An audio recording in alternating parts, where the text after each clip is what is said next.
The town I grew up in had the best water, the freshest air, and the most jagged mountain views you could imagine. The only problem was the people. In my village, conflict resolution was a fancy term for a fistfight. Logic was a luxury. Power was the only currency. If you had a problem, you threw hands until the problem went away. By 18, I wasn't just a participant. I was the undisputed heavyweight champion of a town full of brawlers. The day my final exams ended, I had a score to settle with the local heartthrob behind the old creek. I was just about to teach him a lesson when my old man's roar echoed across the valley, summoning me home. He told me my biological parents had finally found me. When the wealthy couple saw me, decked out in my dirt-stained boots, smelling of adrenaline and mountain air, they looked like they'd swallowed glass. They promised to take me back to their mansion, to give me the life I deserved. But it was a lie. From the very beginning, they didn't want a daughter. They wanted a sacrificial lamb. Too bad for them. I'm not a lamb. I'm a wolf. The second I stepped into the foyer of the Montgomery estate, the sound of sobbing hit me like a physical wall. I paused, looking at the man I was supposed to call my father, Harrison Montgomery. "Don't tell me," I said, my voice dry. "There's a replacement daughter already in the picture, isn't there?" As if on cue, the sobbing in the living room escalated into a full-blown wail. Harrison's face tightened with a flicker of embarrassment. "When you were lost, your mother, she couldn't handle the grief. That's why we adopted Serena. She isn't a replacement. She's been our daughter for 18 years. She's the one who stayed. You should be grateful to her." My biological mother, Victoria, emerged then. She had been clutching a weeping girl in her arms, but she pulled away to stand in front of me. Her eyes were red, but they held no warmth for me. "This is your sister, Serena," she said, her voice trembling. "Serena was supposed to be your name, you know, but she's lived with it for so long that changing it now would be inconvenient. From now on, your name will be June."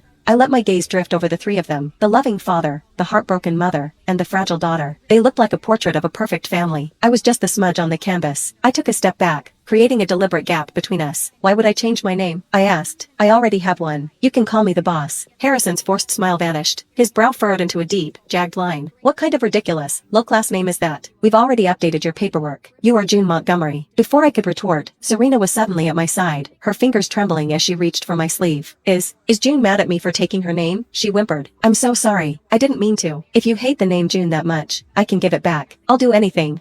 She broke off into another sob, tears fat and heavy rolling down her cheeks. I pulled my arm away, feeling a surge of genuine disgust. "Let me get this straight," I said. "You'll give me the name back, but you're keeping the parents?" I turned back to Harrison and Victoria. "You brought me back here. Are you planning on sending her away?" Serena stumbled back as if I'd struck her. Victoria immediately rushed to steady her, throwing me a look of pure vitriol. "You've been in this house for 5 minutes and you're already trying to kick her out? Did you hear a word your father said? If it weren't for Serena, we wouldn't have survived these 18 years. You should be thanking her, but instead, you're being a bully. I am deeply disappointed in you." Harrison shot her a sharp look, a silent command to stop. I pretended not to see the exchange and started wandering through the living room.